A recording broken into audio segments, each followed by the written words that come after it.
Which voice is the loudest in my life? Which voice am I allowing to lead me? Is it my own voice? Is it the voice of the world, the imposter syndrome, the internal dialogue? You can't do this. What we're consuming, all the things that are coming in and planting seeds of thought into our minds, what are we allowing in? And it just continues to sharpen that and allow God's voice to be the sharpest, most clear voice.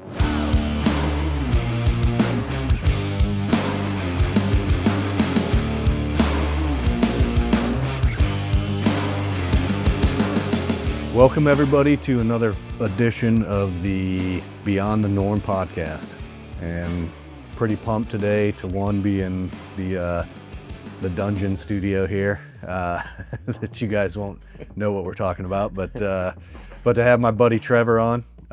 Trevor was on podcast number 1 where I didn't have somebody helping videotape and edit and put this together, but we sat there for over an hour and chatted and had no video. Great. Thank God the audio worked. But Trevor and I have been buddies for a couple years now. Met in the same real estate group in Puerto Rico. And here we lived 15, 20 minutes from each other here in Ohio. And have just become better friends since then. Share a lot of the same values: faith, family, real estate, health, working out. We're going to have an arm wrestling contest at the end here to prove to my son. My son always asks me, do you think you could beat Trevor in arm wrestling? No shot. Yeah, I don't know. I have old man dad strength, but I don't know. So that farmer strength. Yeah. So I'm excited to have Trevor on. If anybody wants to listen to Trevor's backstory, we'll probably touch on some of his backstory. Go to the episode 1 of our podcast and check out his military experience, how he got into real estate and everything like that. Today we're going to touch on a lot of mindset stuff and just where he's at now. But yeah, you guys can check that out. And with that, Trevor, how you been, and what's life like now? Kind of give us where you're at today. Yeah. Well, first, honored, because podcast episode number 1, and then first live interview podcast in the studio. Yeah. Awesome. Man, 2 for 2. But thanks for having me. Appreciate it. Always a good time to get together. We, like you said, we have so much in common, and it's wild that we met on the other side of the nation in order to figure out that 15 minutes away. But yeah, life right now is interesting. It's evolving. I know I just shared with you recently, my wife is pregnant with our first child, and my mind is exploding already. Yeah. Like, it is changing how I think. The longer that we go in the stage of pregnancy, the more I'm like, okay, things are really about to change, and what things am I doing right now that are going to positively affect that change that is coming down the pipe. So that's really cool. Loving doing that, having that first. My wife and I are so excited about firsts. Anything first, because we did long distance for like 3.5 years. So when she moved to the States, we're like, wow, we've been together for 4 years, and this is the first time that we've done this. So we're just loving it. Super grateful. And in the business right now, we're sitting at 85 units, which is just absolutely mind-blowing to me. It's like insane to think just a few years ago I had 15 units. So we've just had a tremendous amount of growth, and we've had a tremendous amount of challenge as well. Right now in the business, earlier this year and the end of last year, we stabilized 45 units. We took them from where we bought them, and they all needed renovated, all 45 units. It's crazy, dude. Turned them. We had 5 different crews going on at any given time and just pushing through it. And it was an incredible learning experience, right? And so we took that momentum, and we refinanced out. Everybody got paid out. And that's just the biggest win as a multifamily investor, is when you send that wire, or you hand a check to your investor saying, hey dude, we got this done. Yeah. And it just establishes massive amount of confidence in you and in the people that are doing business with you. So that was really cool. And then we bought a 17 unit building last year, about 6 months ago. And we knew it was going to be an uphill battle from the start. It's just a really old building and it needed complete renovation. I mean, we're talking old fuse style electric, galvanized plumbing, so we went in, the building was full when we bought it. And 3 months later, it was empty because the quality of the renter there was abysmal. They weren't paying. Many of them were criminals, right? Like we're dealing with people that are paying $350 in rent. So long story short, we ejecto-seated the people that were in that building. So it's not bringing in any income. And then we just hit a lot of roadblocks. So we used a lot of our extra capital to redo the electric and the plumbing, which wasn't the plan. And then we had to put a new boiler in. Yeah. And this boiler was 42 grand. Dude. And we had a guy we got 3 different quotes. Guy that we chose came as a recommendation, and he was not it. So he came in, he did a terrible job. So as it stands right now, we have a $42,000 boiler that does not heat the building. So we can't rent it out. So all that to say, meeting challenges. We have a lot of money going out on this building. So we stabilized all these units, but every additional penny of cash flow goes back into making sure that one stays afloat. And I want to talk about that later on just because of what it's done to my mindset and all the things leading up to that point. But overall, continuing to grow at this point in the business, we're just looking to stabilize everything, get across the goal line, and just trying to continue to callous my mind, continue to stay up on my health, and most importantly, my faith. The faith journey has just been incredible through this time. Awesome, dude. So that's perfect segue into mindset. Like you went over a lot, like from refi and knocking those out, like having that growth, and then to we're doing it again, but now I just got kicked in the groin on the price, and now I got kicked in the groin twice because I paid that or put that in and it's still not working, and just the hurdles that we all face in whatever we're doing. But go over some things like where your head was at, like maybe even back before you got into entrepreneurship. Did you always have a growth mindset, a positive mindset, like or versus a fixed mindset or a scarcity mindset of like, oh, I can't do this, that would be hard. Like we always taught scarcity is like always finding the reasons why something won't work or why I can't do something, versus abundance mindset or growth mindset of like, no, I can do this, I can push through. Like, so maybe talk about like where you started before that, your journey, and then kind of some of those ups and downs through what you just experienced in the last 6-12 months. Yeah, for sure.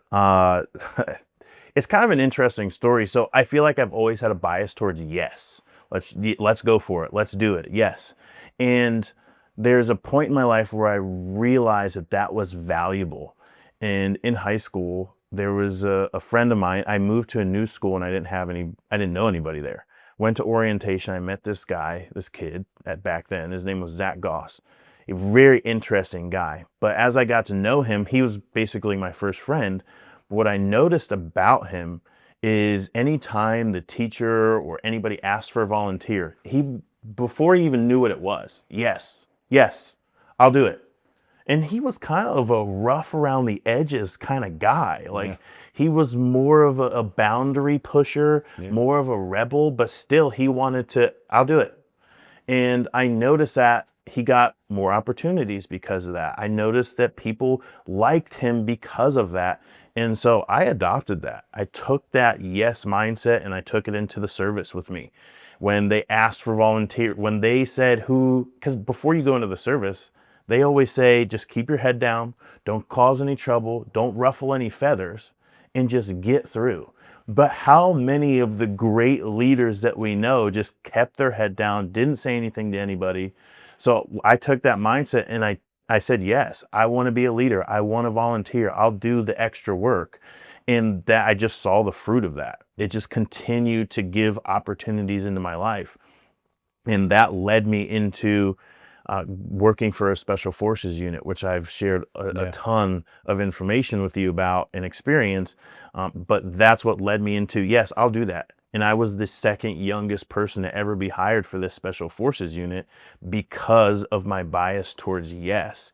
And in that place, having that mindset, it was tested then in the service. It was tested when I was in special forces. So it really got sharpened. I was the only intel analyst for a team of CIA agents and Army Rangers. And we would go and we would do missions. Well, I wouldn't go out, but I was the intel guy behind the missions, finding the target, knowing the surrounding area, and presenting the information. And then that was what the last 5 years of my military career looked like. So I just had this bias towards yes. And in the service, you have to have a bias towards action, or else something bad might happen. You need to make a decision or something bad might happen. So then I got into real estate. I had this mindset shift where I wasn't really pushing the boundary in the military. I was kind of coasting, snapped my leg, put me on the couch, surgery, realized I wanted to make a change in my life, rich dad, poor dad, financial literacy, real estate. And then it was like, I've got to make the jump. Yeah. I was coming up on the end of my military career. I was like, dude, I got to freaking take the leap. Yeah. And so that was the bias towards yes. And then taking all the experiences from high school, being in the service, to now being an entrepreneur, all of that stuff was part of that journey. And it's just being there for the experience, being there to say yes, and saying, hey, this is what I want, and I'm going to go for it. Stepping out and basically action. All of it revolves around action. 100%. And then you see that action, you see fruit from that action, and just spurs you to keep going. Absolutely. So when you were in that real estate journey, and you had, we're part of a group where there's people trying to do their first deal. Most people have done a deal, but you have vary from multifamily, single family, but portfolios from probably $1 million net worth to multi-million net worth. And it's great to be around all of that, because you're, as Tim Bratz once said, you're helping one guy up from the floor below you, but you're also reaching up to grab somebody's hand that's above, doing more than what you're doing. So how did you deal, because we all deal with this, like as you get into rooms like that, or you're getting into something new, you see the seasoned vets or people that are doing way more than you, and you're like, how do I, like, I'm a imposter syndrome. Like, how am I ever going to do this? Like, how do you overcome, or maybe give an example, or just talk about like overcoming that imposter syndrome, or dealing with that imposter syndrome of where we think, how am I supposed to do this? Like, I see these people on social media or in my groups, or maybe it's family or friends doing something, but I can never do that. I love how you said we all deal with this, because you think we oftentimes as entrepreneurs, we operate in a bubble. Like, I'm the only one dealing with this. And especially when I was fairly young. I was 26 at the time that I joined the Legacy Mastermind, and that imposter syndrome it ate away at me for years, dude. Ate away at me for years, because right before I joined that group, I had realized that I wanted to do larger multifamily. We were doing small multifamily, 2 to 4 units. I had a partner at the time, and we were gaining some momentum. I had 2 deals on my own. Him and I went and bought 8 units in 3 separate buildings. So I'm like, okay, we've got some momentum here. And a friend of mine that was also in the service, he got out, and he got out of the Air Force, and he started buying large commercial multifamily properties. Similar mindset to where we are at now. And he said, dude, go bigger. You can go bigger. You can do it. Just stop messing with that small stuff and go bigger. Absolutely. That's what I'm going to do. I had a bias towards yes. That bias towards yes can hinder us if we're not bringing that information to wise counsel. Yeah. Hey, is this the right step for me? Am I ready in my entrepreneurial journey? Everybody's different. At that time and season, I was not ready, but I wanted to say yes. So I said to my partner, we're going to stop buying all this small stuff and we're going to go buy these big units. So we set a goal. We're going to buy a commercial multifamily building or a 50 unit or above in the next 90 days with no experience, right? Is it possible? Absolutely. But was it the right step for me? Absolutely not. So we went through this whole journey, roadblock after roadblock after roadblock, after we had so much momentum. And we talked to so many different operators in the business, and many of them said, this is not the right step for you. But I was, stubborn. I was ready to go. I wanted to grow. And so we stepped into like the Legacy Family Group. I was mowing one of the lawns for my duplexes, and Tim Bratz was in there. He hosted a commercial empire, which he taught us how to do commercial at a bigger scale. And it was an upsell into his mastermind. So we joined the mastermind. Great opportunity because there's so many like-minded individuals who were doing big things. But where it hindered me was we didn't have any momentum. You join a group like that not to fix all your problems, but to sharpen what you've already been working on. And we got in there and everybody's doing different stuff. Single family portfolios, large multifamily, storage, Airbnb, you name it. And so because we didn't have any momentum, we talk with somebody, they light up because they're passionate about what they're doing. They've had massive success and they say it like it was easy. Like, oh, dude, why am I messing around with commercial multifamily? I should be doing what they're doing. So I'd leave a mastermind and I would go and try my hand at storage.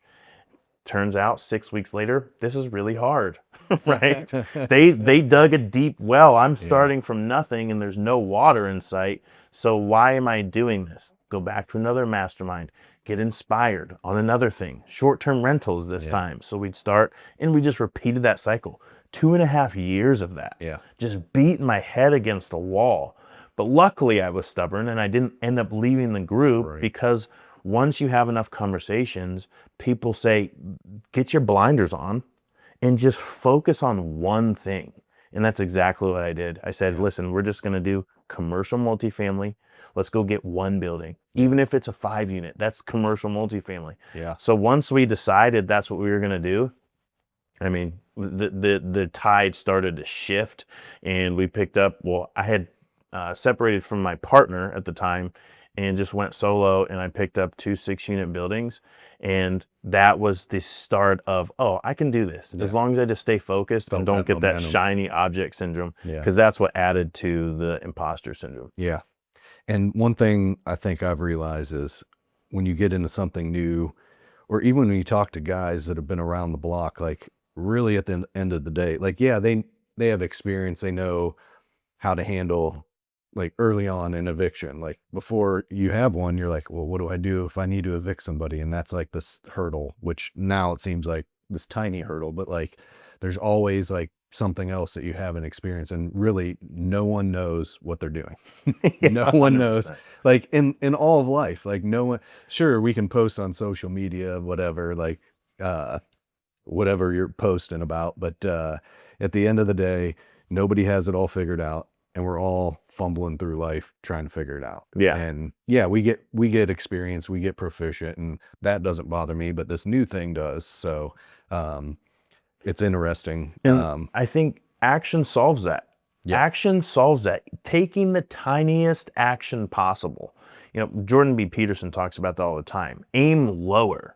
Just solve one problem. And then it's like, okay, I can solve another problem and another tiny problem and another tiny problem. And all of a sudden you look up, it's like, I can do this. I've got everything that I need inside of me. That's what everybody did. We didn't always set this big, hairy, audacious goal from the very jump. We started with action. We aimed low. Let me just solve this problem and that one. And you come out of it and you're on the same playing field as the people that you were looking at before, thinking, how did they possibly do this? Right. And we do get that, we have to reframe sometimes. You were talking about, I tried short-term rentals and storage, and there's something about focus and honing in on that. And then I like the saying, fail forward fast. So you're always taking action. Oh, I did that, it didn't work. Oh, I tried that, that worked a little bit.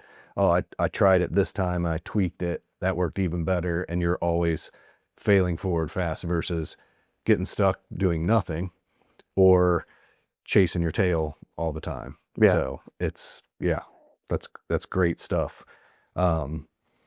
This is one of my favorite, I struggle with it. So that's why it's one of my favorite, but like through all this mindset stuff, you know, for anybody listening, if you're working a regular job, you're on an entrepreneurial journey, or, you know, for us, on our journeys and what you talked about, even going through, having your first kid coming up, what's, talk about inner dialogue, like how we talk to ourselves in our mind, basically positive self-talk, negative self-talk. How have you dealt with that? How have you seen it play out? Like, let's touch on that topic. Yeah, huge. And that subject itself is also going to lend to the imposter syndrome. What does that inner dialogue look like? And kind of going back just a little bit as well, the imposter syndrome doesn't go away. Like, even today, I'm like, point. Oh my gosh, do I really know what I'm doing? 85 units in, right? Been doing it nearly a decade. And I still have these thoughts of, is this okay? But the inner dialogue, right? When I first got into real estate, or when I first went on my mindset journey, it was full of personal development. And you read all these books that talk about your inner dialogue, and it takes work. I'll say that. It takes a lot of work and a lot of intention to make sure we are reshaping how we think about ourselves, how we think about our actions, how we think about the words that we say. As a man thinketh, so in his heart is he.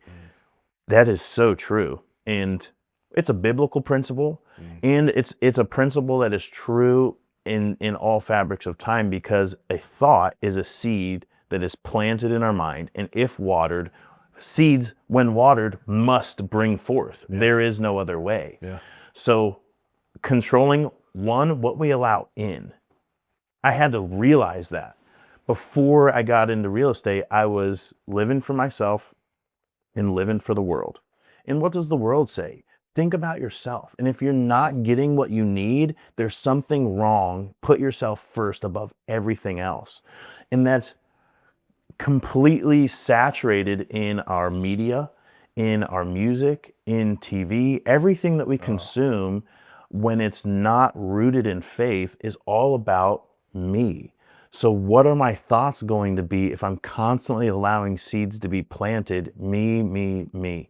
Focusing on self isn't inherently a bad thing, but if it becomes number one over everything else, you're going to allow other areas of your life to falter. And so if we're constantly focusing about ourselves, those seeds that are planted, allowing them to grow, we're going to think, well, if this is all about me, how else can I possibly think about anyone else or anything else? Right? And so what was the question again? Just dealing with negative and positive self-talk, your inner dialogue. Yeah. And I agree with you.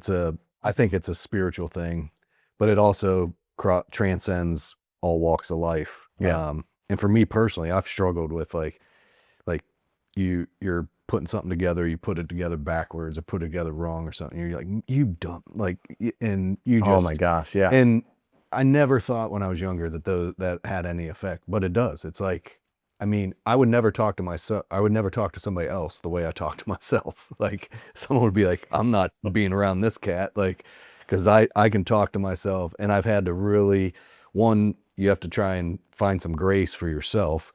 Like people talk about, well, you got to give that guy grace or give them grace. They've been through a lot. Well, but we don't do that with ourselves a lot of times. So it's like being intentional with that. And then I like what you said. I think it's in the same book, like your mind's a garden.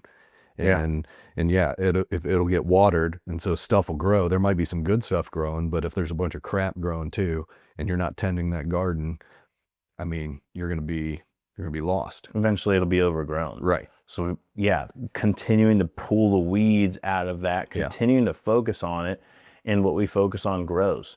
And we've got to stop. One thing that I learned is if I do catch myself saying, "You're dumb, you can't do this, this is impossible," no. It's an act of, I say no. Yeah. And then I re-say the positive of that situation and thinking of everything as an opportunity.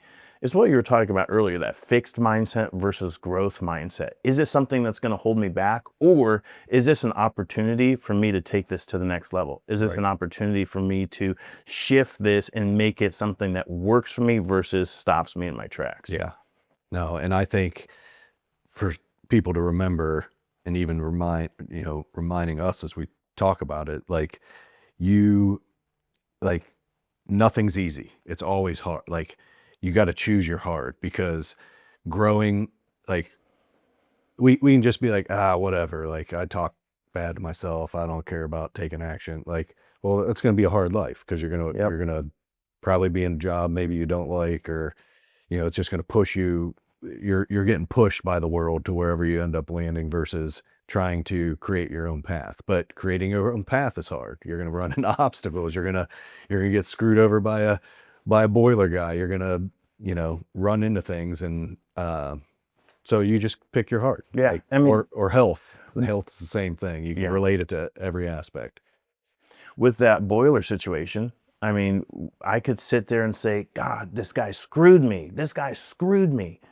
What am I going to do now?" And another thing is, what are our problems? On the last mastermind, we went on a cruise and we were just all standing around, hanging out, smoking cigars. And one of our friends, Rafa, he was sharing a story about when he was at a different mastermind. They were talking about the gravity of our problems, how he had each person come up and share the hardest thing they've ever gone through. And it makes you realize, oh my gosh, this person went through something that is so hard. It makes my problem seem so small. This is really inconsequential. And how we think about that, if we think to the positive, to the growth side, it shaped us into who we are.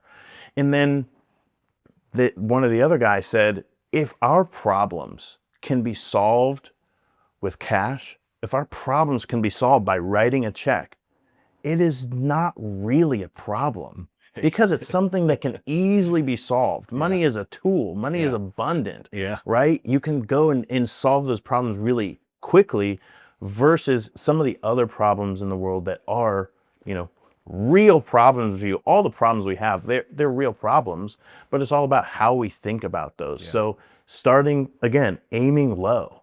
Starting with the single thought in the mind that, hey, this isn't going to work. I don't know how to get through this. I'm not sure what to do.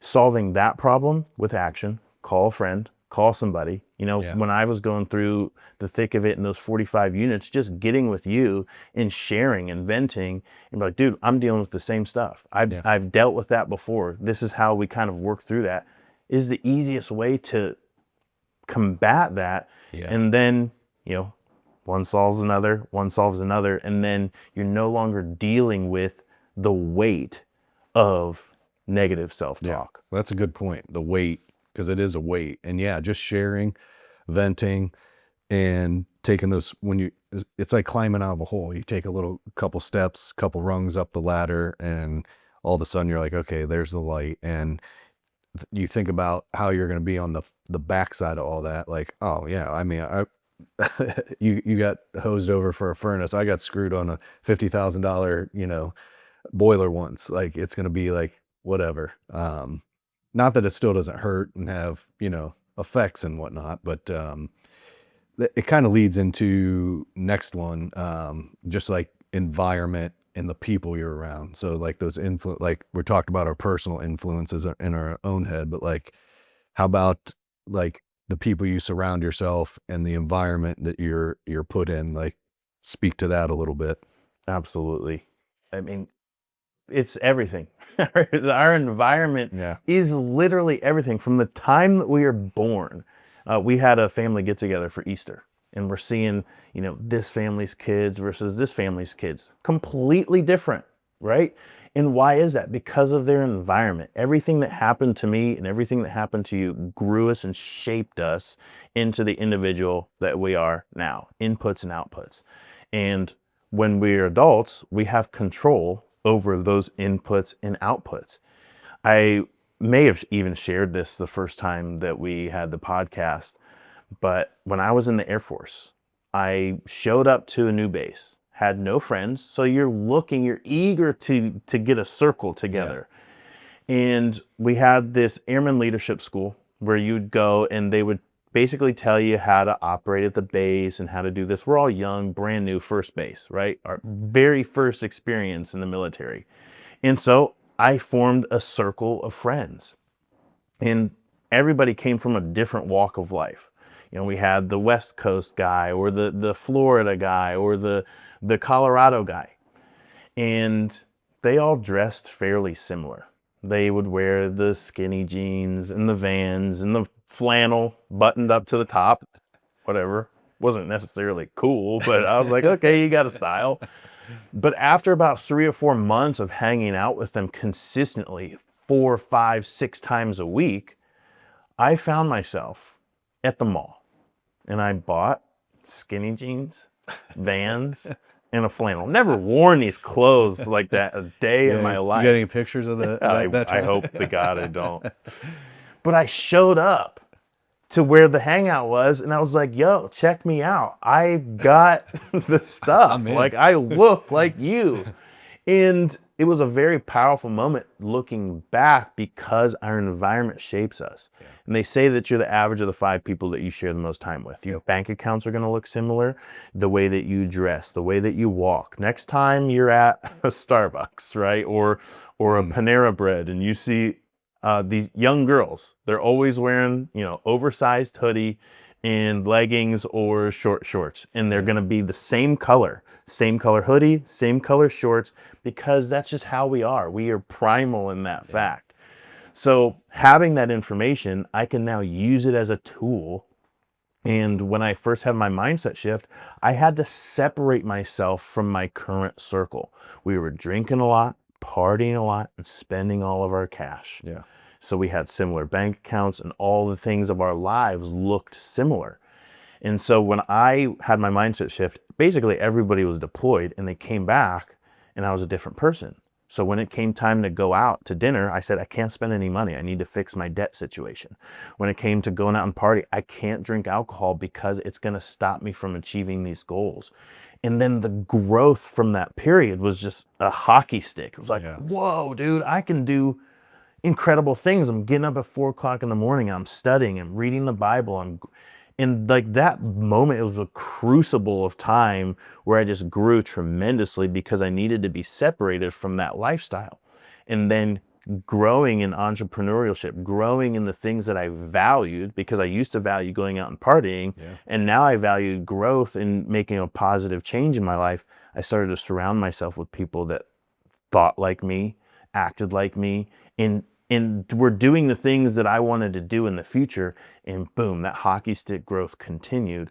And now, I don't want to be around people, not necessarily I don't want to be around people, but I take... You wouldn't go hang out in those circles. I'm not going to go to bars. Yeah. I'm not going to go hang out with a single friend and we're going to go to the bar. I'm married. Yeah. I've got a kid on the way. I don't do those things. I want to be, winding down at 9 p.m. in bed at 10 so I can get up and go to the gym and do the things that I want to do. So it's completely shifted. And because of that, I can predict my future. Yeah. Because of that, I know exactly where I'm going. You just hit my next question. How and what habits help support a positive mindset? But like you just talked about going to bed, I get made fun of sometimes because I'm usually in bed by 9:30. Yeah. Give or take half hour or so, obviously there's exceptions, but I'm also up between 4 and 5 a.m. and either working out or in the Word every day, working out most days. It's that routine. So what are some different habits, routines that you see that help reinforce or promote like positive mindset or getting you from A to B. Yeah. Like, I was just talking with some of the young guys at my church because I said, yo, Trevor, you're never on the game. I'm like, I don't game like that. I might fire up Fortnite every once in a while and play for 30 minutes. Yeah. Usually because it comes in seasons, I'll jump on the game maybe for a couple months and I'll play 2 deaths. And then I go back to work as a nice break. I don't play the game. Yeah. Like, oh, okay, well, when do you guys play? I'll need to get a headset, but when do you guys play? Oh, we usually get on about 10 p.m. What are you talking about? I'm in bed at 10 p.m. I don't play until the wee hours of the night. And they're the same guys that come to me every couple months with the same problems. And I tell them this. I'm not afraid to say it on camera because that's what happens. Hey, I want to make a positive change in my life. Okay, these are the things that you need to do. And probably playing games until 3, 4 o'clock in the morning isn't going to help you grow. Yeah. Because I host a workout and Bible study every Saturday at 6:30 a.m. Why at 6:30? Because it's going to show your commitment level. If you can't get there, then we got nothing to talk about because you're never really going to change. Yeah. So that's a huge part of it, the habits that we form. And I always run it through this framework that my mentor taught me. And it's the 5 fits, if you will: spiritually fit, relationally fit, mentally fit, physically fit, and financially fit, in order of importance. Yeah. The finances is the bare minimum because God is our provision. Yeah. I have never gone hungry, right? I have never had to want. As long as I'm trusting in the Lord, He's going to provide for all my needs. So the first fit, most important, is the spiritual. I got to make sure that I'm in my word because the word is the truth. And if I am not studying the word, how could I possibly know what direction to go? Yeah. Let's pause there for 1 sec. Because I this is something that's been hitting me recently is there's been different times in my life where I've been more vocal or less vocal about my faith. And, we live in probably the craziest times ever. Like, I don't know if everybody's said that, but like in my lifetime, for sure, I never thought I'd see the times we live in now. And you can have opinions on whatever, but like, I think everybody would say it's great, like AI and wars and like just crazy social media, everything. And like everybody's like, well, what do we do if we had this leader or that leader, if this was like this or if this was like that? Well, it comes down to, for me, this is where it's been hitting me recently, is what is my individual responsibility and what does my walk with Jesus look like? And I think it's a coming back. It's for men, and it's dirty and it's ugly and it's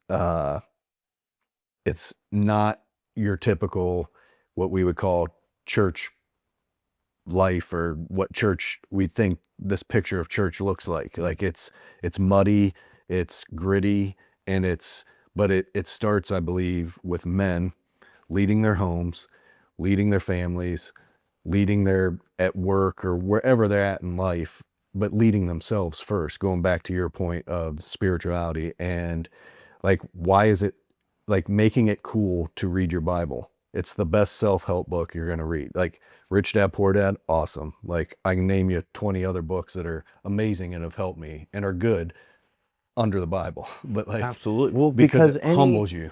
Any truth that exists is in the Bible. Right. I've never found a personal development tip, trick, or hack that has changed my life that doesn't already exist in the Word of God. A biblical principle. Yeah. Right. So yeah, that just hits on I didn't want to derail you there. No, but I love it. It hits on a string that I feel like it's a calling back of men to put your pants on, tighten the belt up, own your stuff, become responsible, and start reading the Bible and not whining through life. Yeah. Basically. Well, what you said is muddy, it's dirty, it's gritty. Yeah. All that to say, it's uncomfortable. Yeah. And I think men now are getting tired of being comfortable. Yeah. Because or they're forced out of their comfortability. Yes. Yeah. When I really started following Jesus when I was 26, I was forced out of my comfort. I snapped my leg. I realized my life needs to change. I was forced out of my comfort. But what did that do for me? Because we know as believers that when we believe in Christ, we'll be persecuted and our life won't necessarily get better or easier. Yeah. My life didn't get easier when I started following Christ. It actually got harder. But if we know anything about the truth, choose your hard. When life gets hard, what happens? We grow. You need friction to grow. And we are living in this environment that is frictionless. Yeah. If my phone isn't doing what I needed to do in the instant that I press the button, what are you doing, phone? What is wrong with the phone? I need to get a new phone. Yeah. Right? We live in this instant gratification, and there's nothing that's hard outside of things not going our way. And when we follow Christ, one, we're following the truth, but he's going to call us to a higher standard. And from that higher standard, everything else flows. Yeah. So continuing on from the spiritual growth, making sure that I understand that the steps of the righteous are ordered by the Lord. As long as I'm following God's commands and I am saved by grace, I have become righteous. Not self-righteous, but righteous because of the work that Christ did in his sacrifice on the cross. And now I can take that truth and I can float into my relationships. Our relationships are everything. They're the only thing that we can actually take with us to heaven. Is the relationships that we grow, the seeds that we plant. That doesn't mean that we're constantly always leading people to the Lord by doing the prayer of salvation with them, but how does it act, or how do we act in our relationships is Salt going and to, light. Being the salt and light. absolutely. Yeah. So if I take care of my relationships and I have positive people that I can interact with, when I go home, my wife and I aren't at odds all the time. Again, you need friction to grow. Yeah. So a frictionless relationship is not a good relationship. It's actually a relationship that is lacking any type of growth or positive momentum because we've got to work through those things. Friction's how you got a baby on the way. Friction, there was some friction there. Not a whole lot, but the friction was there nonetheless. So yeah, we've got some positive momentum, right? So I take care of the relationships in my life, and now I have fruit. I have people that I can rely on. I have these things where I know that I'm putting out good energy. I'm being the salt and the light. And going back a little bit, like you said, when you started following Jesus, it didn't get easier, but you need that for growth. It's also, at the end of the day, it's not easy, but you have hope. Yeah. Like, we have a hope. Like, it doesn't matter. Like, okay, the boiler went bad, or this person doesn't like me. Well, I still have a higher hope and a higher calling than whatever's going on in my life. Absolutely. I mean, it's the first place that I go now. Yeah. For a while, it wasn't. And sometimes I still find myself shifting back into old patterns, but it goes back to where we were talking about what we allow in, what we are consuming, what type of information, types of thoughts are we having? Yeah. But now I'm in a season where the majority of my thoughts, I go to Christ first, internally. The boiler situation, right? It's this guy, the guy that put the boiler in, he's got his crony sending me in from text now. He's not talking to me anymore. So he sends this long text. He says, we're done with the boiler. We're not coming back. And I'm like, I got 42. I can't rent out this building. We're losing $11,000 a month on this building. Mortgage, insurance, utilities, and I still got to pay the workers, right? We decided to do a lot more in the building, so our excess capital, because the boiler wasn't planned. It was an unknown. Came up, got to do it. And so he's sending me these messages, and I'm internally, for a moment, really upset. I'm like, what is going on? We've done nothing wrong. The boiler ended up catching on fire. That's why the boiler wouldn't work. He instructed my contractor he could turn it on and that they were on the way and that it was done. Turns it on, boiler's not done. Catches on fire, right? So now the boiler won't pass pressure test. So we prayed over the building. Back up. And then he sends this long text message saying, you and your crews claim to be Christians, and you've done this and that, and I'm disgusted by you, and all these things coming after my character, which is a sign of somebody who's probably in the wrong. Yeah. Either way, I take this to my wife, and I am so upset. and I'm kind of freaking out a little bit. Eyes And I'm twitching. on my phone, and she said, "Put your phone down. What are you going to do, man of God?" And I was like, "Oh, thank you for that reframing." So I said, "Okay, one, we're going to pray." And what we did is we ended up going to the building. We took anointing oil. We prayed over the entire building. We prayed for favor. We prayed for God to just continue to protect the building and protect us and all the renters that come and go. We just pray for favor. We anointed every threshold and we anointed the boiler. Literally the next day, we had a windstorm and trees are blown down. So I go out to the property. My neighbor comes over and he says, "Hey, I got to get up on your roof and cut down some limbs." I said, "What are you talking about?" He said, "Oh, a tree fell down." Okay, whatever. I went and looked at it. Didn't see anything out of the norm. I was walking in one of the units and I look out the window and there was this massive oak tree, huge, and it fell. It was blown down. The trajectory, it would have hit the building, caused a ton of damage, Yeah. but it got stopped by a little pine tree. It didn't fall all the way to the ground. And all it was touching the building was this little scratching of a twig, scratching the building. I could hear it from the wind. Yeah. And I was like, oh, the favor of the Lord is Yeah. upon me and surrounds me Yeah. like a shield. Because I went to the Lord first, it strengthens everything else because I have a hope. I don't need to worry. If I'm stressing or if I'm worried, I'm not serving God. I'm serving a different God. That is not the God. I serve an unlimited, unhindered, bountiful God that has all the power in the universe. So I know that was a little long, but No, it's it awesome. just talks to when we go to God first, Yeah. everything else flows better. Yeah. Because it's not on my shoulders. Yeah. I am not God has called me to be a provider, but I look to him for provision. Yeah. If I submit first to him and his authority, dude, Yeah. we're cruising. Again, it goes back to where we started off, when you're like, if we're living for me, it's everything was me for you early on. And I think that's a lot of people. I mean, it's our natural fleshly tendency is to be all about me. Like Yeah. what am I going to get out of this or whatever.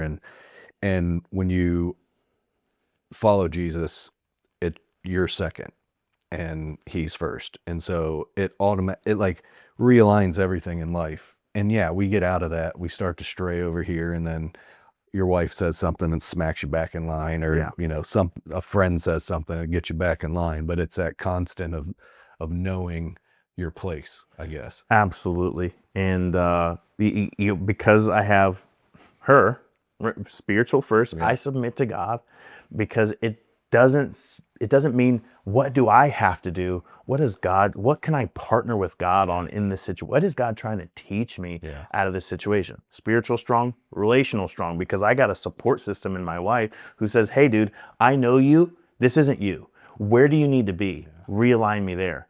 And then the mental aspect. We sharpen the mental. We continue to grow. We're reading the word.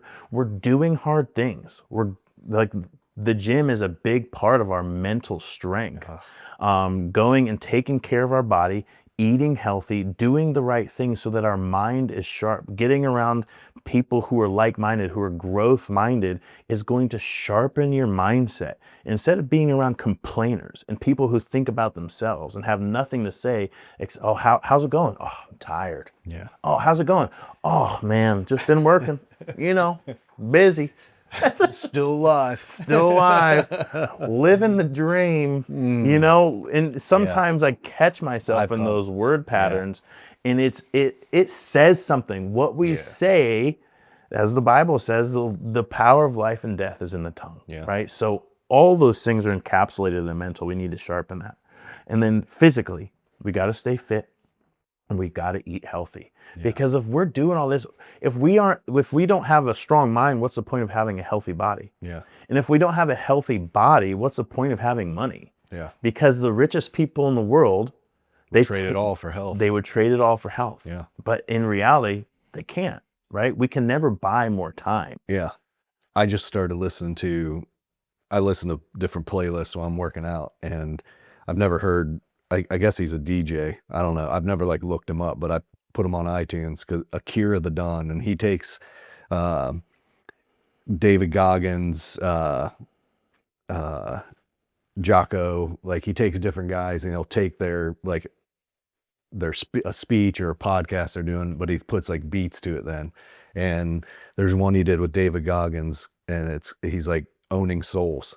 And dude, it's like I was in one of those like poopy pants type mindsets. I'm like, I don't really want to work out. And then this came on, and he was talking about being in Bud school, and he's like, I saw these guys. It was like a speech, but it had this beat to it. And he's like, the guys that were, the instructors were walking around sipping their coffees, and they were holding boats after being like drenched. And like, he's like, they thought they had us. And he goes, I could tell they were comparing like, oh, I was better than that guy. I was better than that guy. So he's like, I told boat team 2, he's like, they're not going to, he goes, we're going to own their souls. And he's like, you can't hurt boat team 2. He said, got them all jacked. He said, like, all the other guys are looking at him. He said, all the instructors turned to him like, what the heck? And he goes, at that point, he goes like, I knew I owned his soul. He's like, when I'm running in the mornings and I'm running by, these people are asleep in bed in their comfortable beds, and I'm running, he's like, I own their soul. And so it's like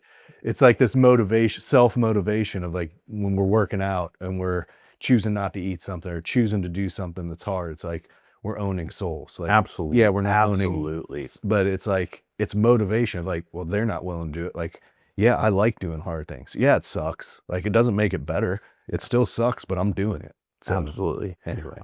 My wife and I, so you heard it here first. I was the other day, I said, man, I got to do something hard. I kind of fell off a little bit. I need to do something hard. And people who have a growth mindset will be looking for things to challenge them, right? Because that friction. So I didn't want to do 75 hard. I've already done it twice. That's just, we got enough going on. Yeah. We're getting ready to have a kid. Like, I want to prepare, focus on stabilizing the business. I don't need to do 75 hard. But what is something that I can do that will continue to sharpen me? So we developed what we're calling Steadfast 75. And it's similar to 75 hard, but with a different aspect to it. So I'll go down the list. So you must take communion every single day. You have to do 60 minutes of time with the Lord. The way that I have it broken out right now is 45 minutes of reading scripture and taking notes, and 15 minutes of prayer. You can kind of change that and morph it, but as long as it's 60 minutes, but you have to have notes. You can't use an audiobook. You can't do a devotional. That doesn't count. It's got to be you and scripture and God, and that's it. So that must be accomplished every day. At least 30 minutes of movement every day. That can be a walk, that can be a workout, that can be stretching, whatever you want it to be, but move your body for 30 minutes. You must track your spending every single day. Whatever you spend, whether it's in a notepad or it's in something else, but you've got to keep track of every dollar that you spend, and you've got to have an accountability check-in.